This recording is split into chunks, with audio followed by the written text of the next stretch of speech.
Hi, I'm Jim Ullrich. I'm the new coordinator for media production and cable television here with Channel 8.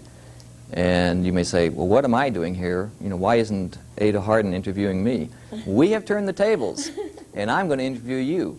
You know, a lot of people have said, you know, when they've met Ada and all the interesting guests that she has interviewed, said, you know, why don't you tell us about yourself? So we thought for the first show of It's Your Future for this season, we're going to turn the tables. Now, we had thought of somehow trying to have her interview herself, but that wasn't going to work out. Ada, welcome to your own show. Well, thank you so much for having me. And it's well, listen, sort of it's different great on this side of the table, should I say? I know, but you'll get used to it. But it's only for one time. Then the next program, you'll be back in this chair, and then you have a lot of other interesting guests. Like I said, you know, you have, when you and I were talking and said, hey, why don't we just have you interviewed, that you have really a very interesting life yourself. I think one of the first things is you are a native Austinite. Right. And with the growth of the city, that means there are not a whole lot of people like yourself that were born here as compared to the whole city. Well, yes, there are still quite a few original Austinites around. However, like you say, the city has grown a great deal, and it has been my privilege to be here and to see that, you know, that growth happen and to be a part of that. And I appreciate that. I attended schools here at the Austin Independent School District, the old Anderson, the old Keeling Junior High School, and Blackshear, and those were really wonderful experiences for me, you know. So I guess it is an advantage in having lived here all my life. Also attended Houston Tillotson College. Okay. So. And in fact, you were mentioning that when you went back to college, you have a very interesting story because your daughter was still going there too. Relay that. I think the people are very interested in that. Well, why don't we just kind of back up a little bit, and I can sort of lead into that. I was a dropout.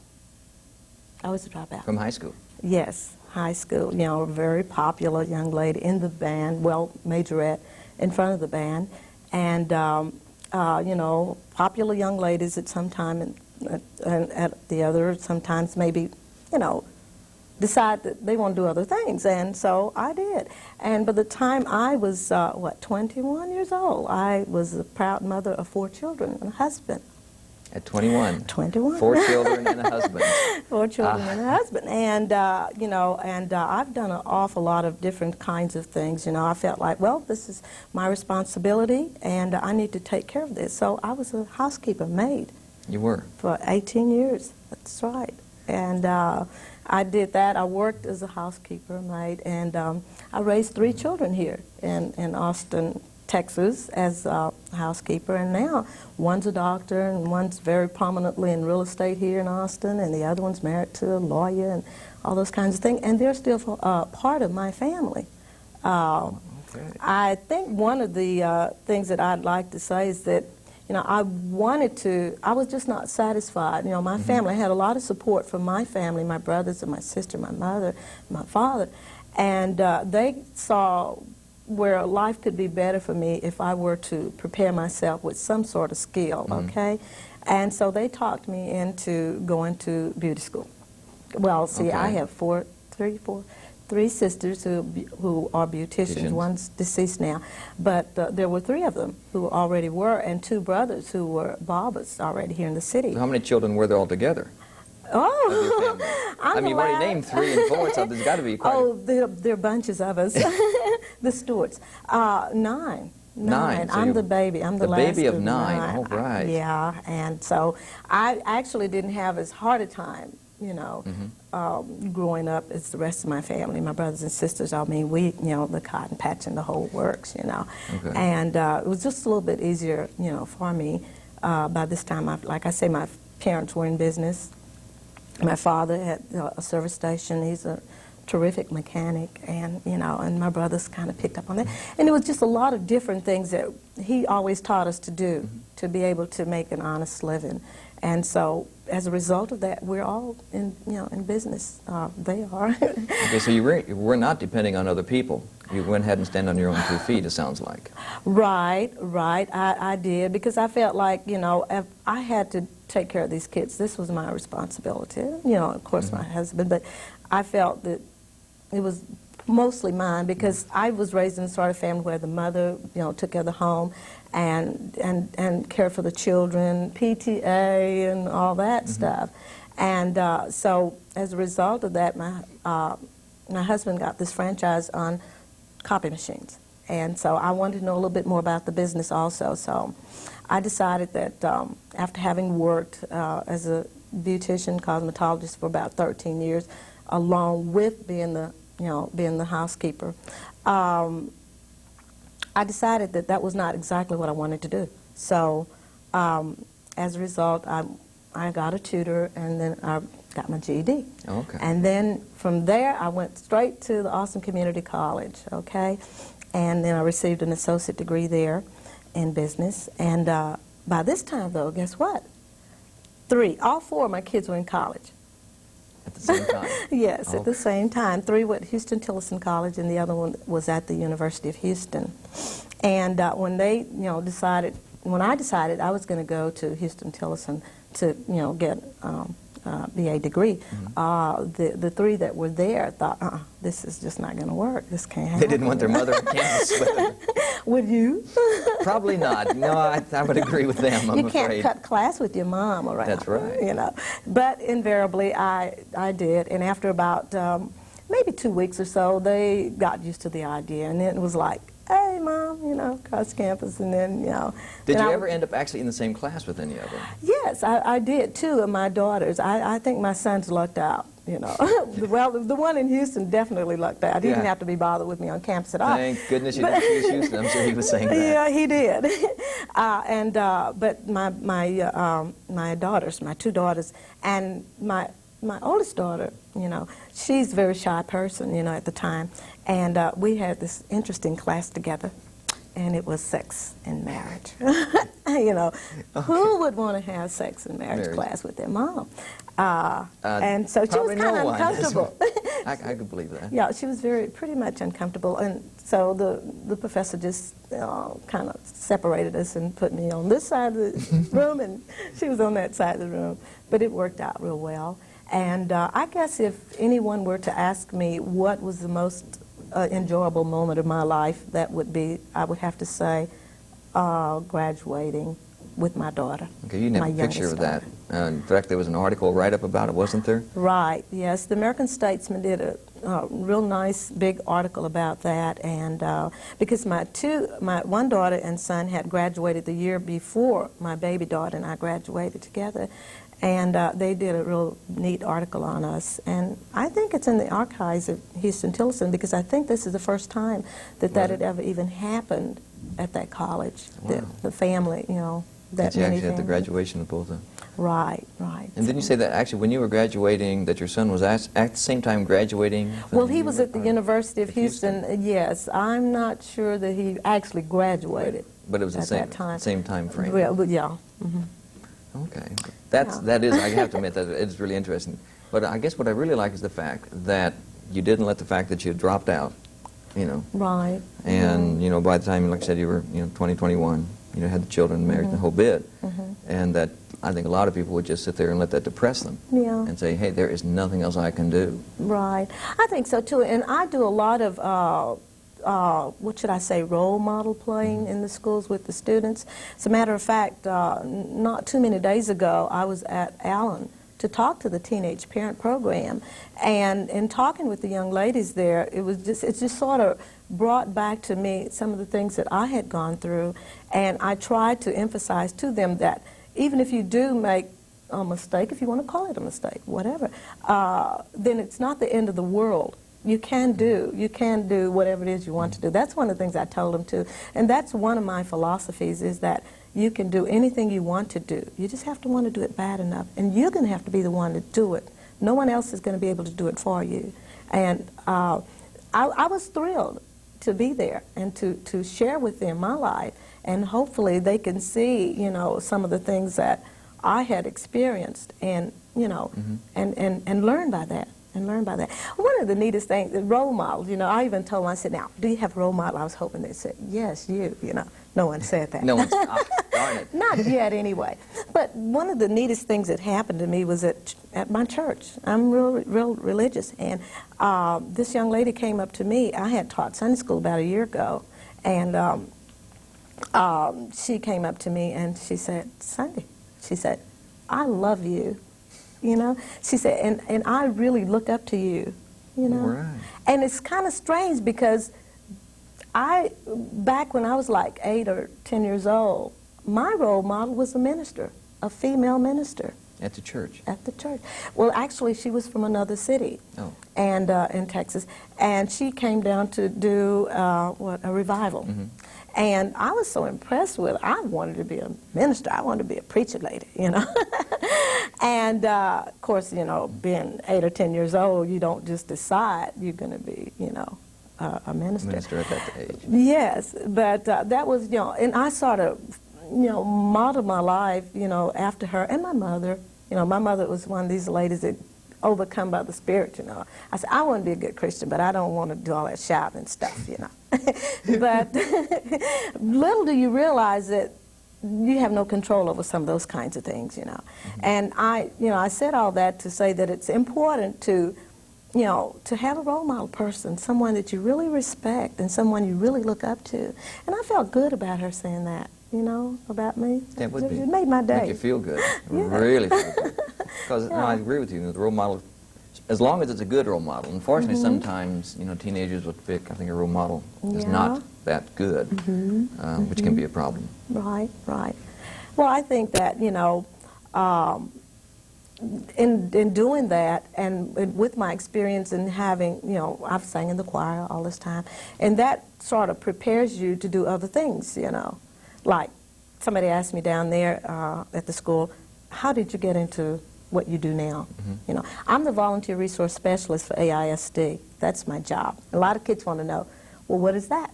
Okay. Well, what I do is I provide a service, a very valuable service, I think, to schools and teachers. You know, I provide them with volunteers from the community, you know, to do various kinds of presentations. And right now we're doing a lot of career planning, and that's bringing a lot of role model people into the district to do various things, and giving our students an opportunity to meet so many neat people, you know. And so they wanted to know, you know, well, you know, how'd you get into this? Well, I've done a number of things. You asked me about acting and that kind of thing. Doing what I do in the church, and it prepared me to be able to be in front of the public and people and those kinds of things. And the fact that my family was in business, that again prepares you to be able to meet with and talk with and, you know, and work with people.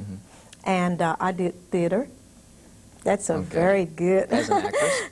Yes, and I was a preacher woman in the first one. Okay. Yeah, it was the Amen Corner.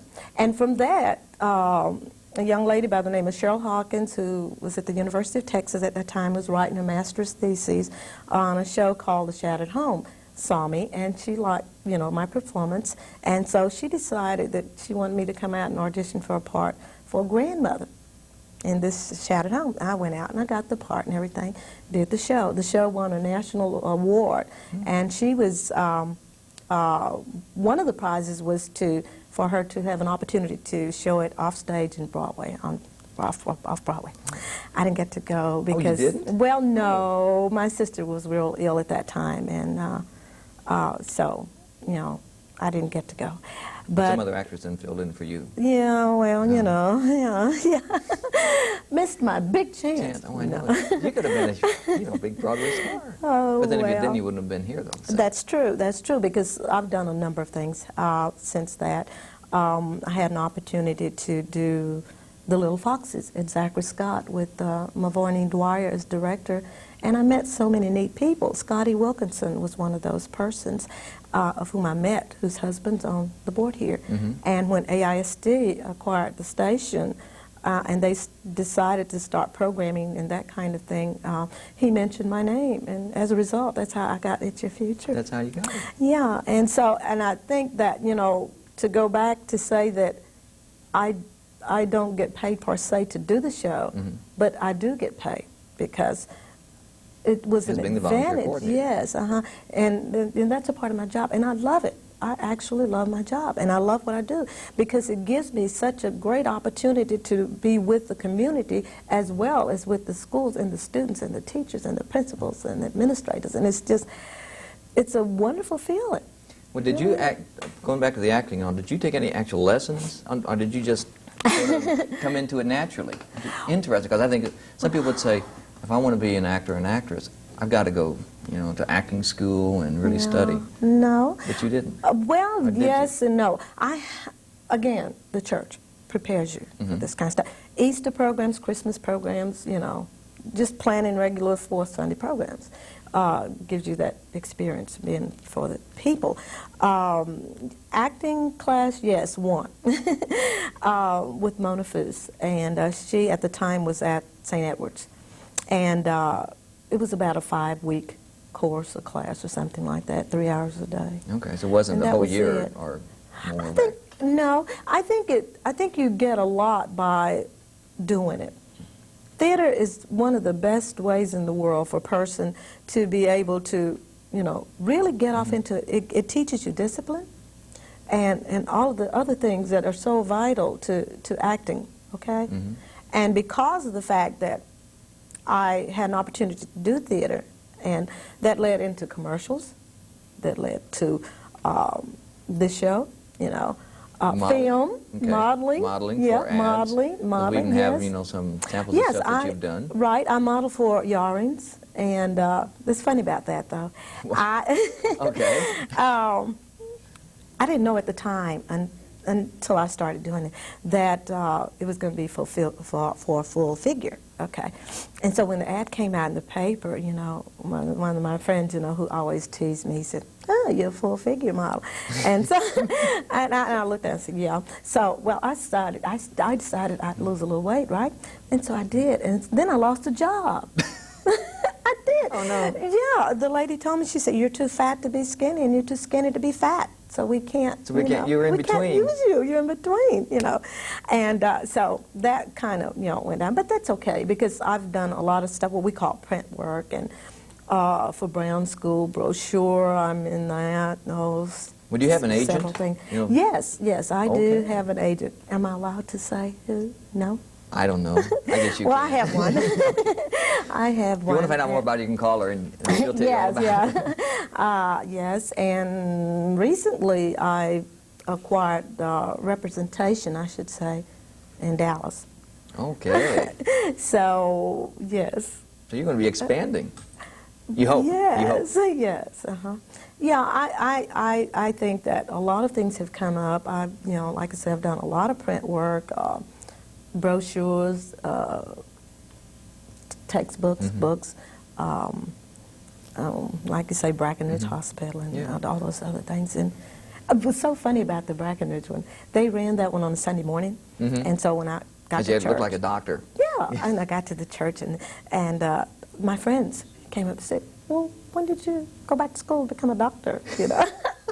I said, "I didn't really," and then I thought what they were talking about. So that's just an ad, and it's also all the other people who are on there with me are also actors and actresses. Yeah. So. Yeah, and so none of them really are. Not a lot really. of people think, I'm sure. Not But then really. this also gave you an opportunity to meet interesting and famous people, because I know you got a couple of pictures of Tony Dorsett you've met and people like that. Right.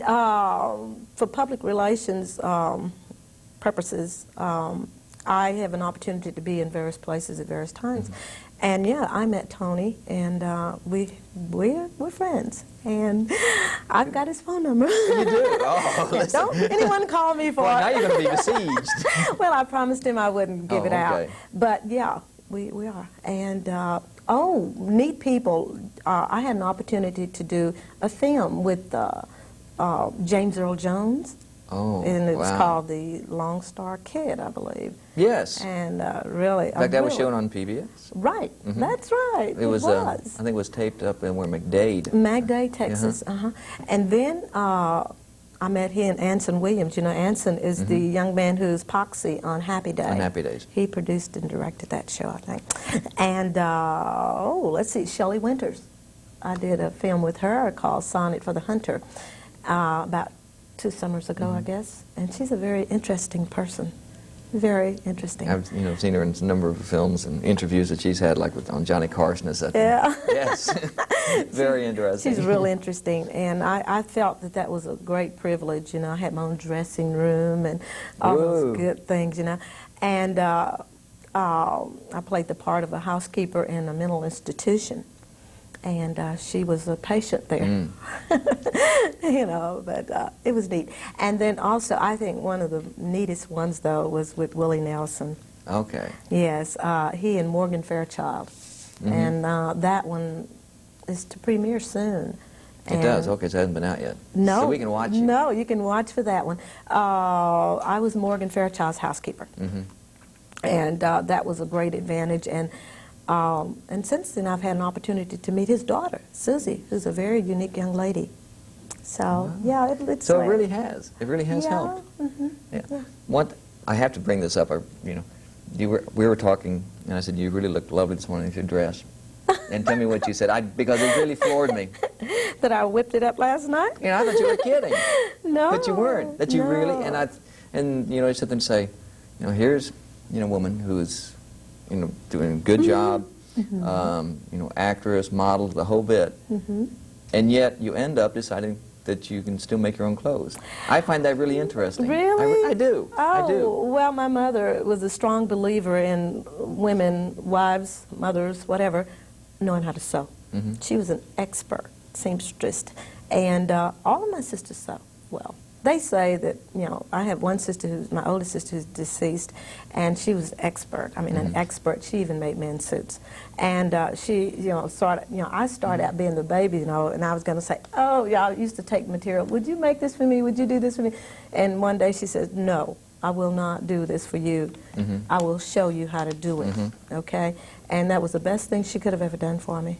Yeah, yeah, I did. And I think that the important thing about being able to sew is the fact that in this business, you have to have so many different changes of clothes, You probably couldn't afford them all. Really? Yes, you'd have to be a multi-millionaire. It's unbelievable how cheap you can make clothes. But what's interesting, you don't just follow the pattern as is, you actually then change the pattern to suit yourself. Right, because I'm very creative.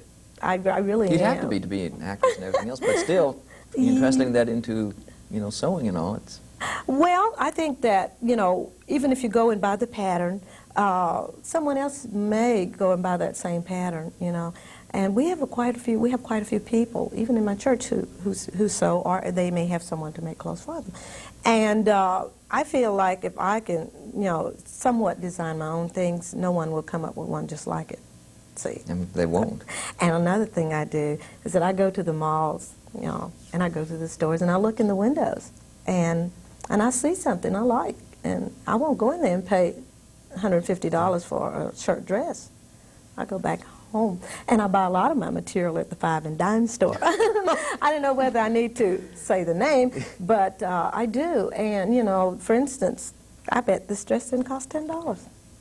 It sure looked a lot nicer than the $10 dress. You can fool anybody. Yeah, but I do. And doing the show, there are certain colors that you can't wear, and in this business, you can't wear certain colors, to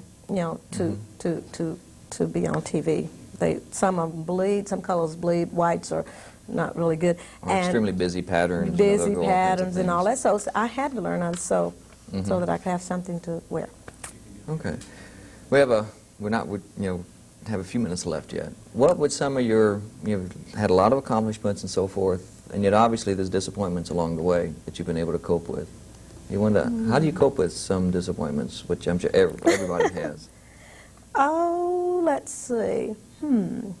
That's a rough one.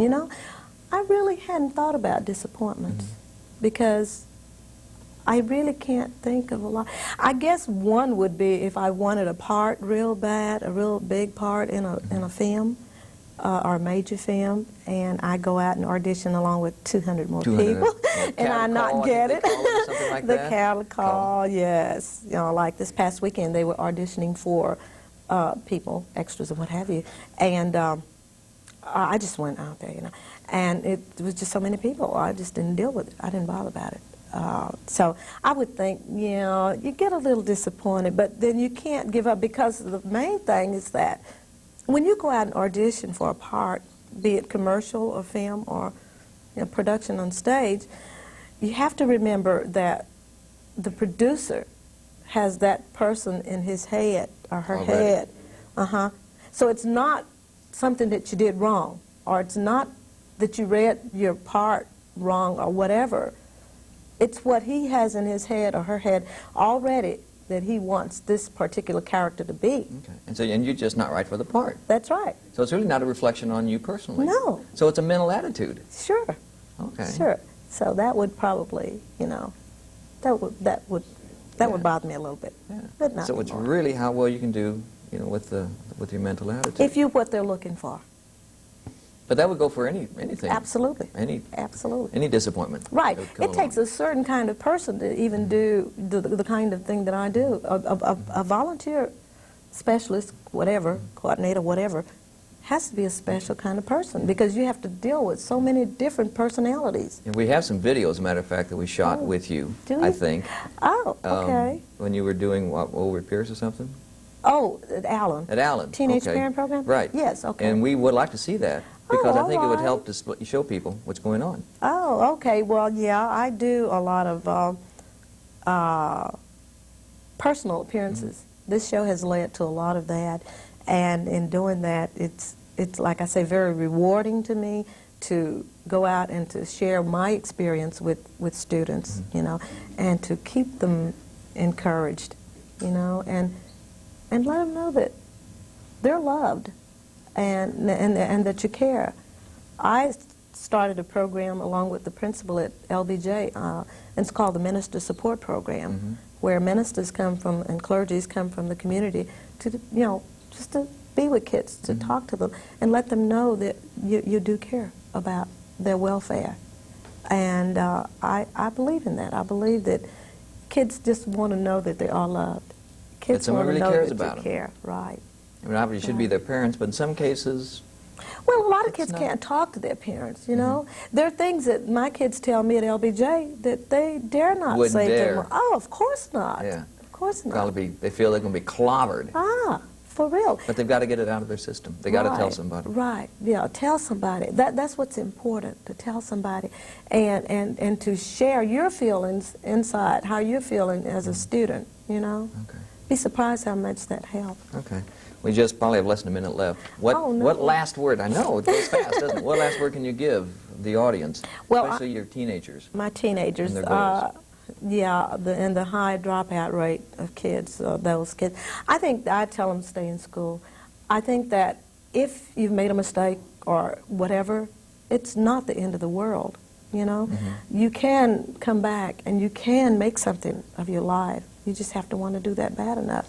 You can do anything you want to do. You just have to want to do it bad enough. Okay, and that's what it takes. That's what I is tell them. wanting, it's belief in yourself. Believe in yourself. Yeah, the And sky's the it's- limit. That's right.